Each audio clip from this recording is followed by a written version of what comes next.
എല്ലാവർക്കും നമസ്കാരം. കേറ്റിട്ടുമായി ബന്ധപ്പെട്ട പുതിയൊരു അറിയിപ്പാണ്. അതായത് നമ്മുടെ സംസ്ഥാനത്തെ പൊതുവിദ്യാലയങ്ങളിലേക്കുള്ള അധ്യാപക യോഗ്യത പരീക്ഷയ്ക്ക് അപേക്ഷിച്ചത് 1,34,919 പേരാണ്. ഇതുവരെയുള്ള കേറ്ററ്റ് പരീക്ഷകളിൽ ഏറ്റവും കൂടുതൽ അപേക്ഷകർ ഇത്തവണയാണ്. ഫെബ്രുവരി 21, 23 തീയതികളിലാണ് പരീക്ഷ. കഴിഞ്ഞ ഒക്ടോബറിലടക്കം നടത്തിയ കേറ്ററ്റ് പരീക്ഷകളിൽ ശരാശരി 70,000 80,000 പേരാണ് പരീക്ഷ എഴുതിയിരുന്നത്.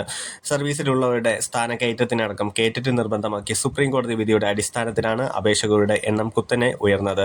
ജോലിക്കായി കാത്തിരിക്കുന്നവർക്കുള്ള പരീക്ഷയാണിത്.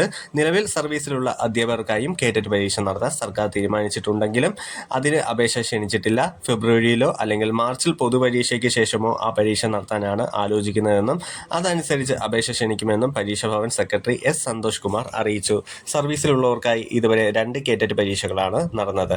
2023 നടന്ന ആദ്യ പരീക്ഷ 5000-ഓളം പേരാണ് എഴുതിയതെങ്കിൽ കഴിഞ്ഞ വർഷം നടന്ന പരീക്ഷ 2000-ഓളം പേരേ ഉണ്ടായിരുന്നുള്ളൂ. സുപ്രീം കോടതിയുടെ വിധിയുടെ അടിസ്ഥാനത്തിൽ ഇത്തവണ അതും കുതിച്ചുയരുമെന്നാണ് കരുതുന്നത്. സംസ്ഥാനത്തെ ഹൈസ്കൂൾ തലം വരെയുള്ളവരിൽ 75,015 പേർക്ക് കേറ്ററ്റ് യോഗ്യതയില്ലെന്നാണ് സർക്കാർ കണക്ക്. സർവീസിലുള്ള എല്ലാ അധ്യാപകർക്കും സ്ഥാനക്കയറ്റത്തിനും 5 വർഷത്തിലേറെ സർവീസിലുള്ളവർക്ക് ജോലി നിലനിർത്താനും കേറ്ററ്റ് നിർബന്ധമാക്കിയാണ് സുപ്രീം കോടതി വിധി. 2 വർഷത്തിനുള്ളിൽ യോഗ്യത നേടിയില്ലെങ്കിൽ ജോലിയിൽ നിന്നും പുറത്താകുമെന്നാണ് ഉത്തരവ്.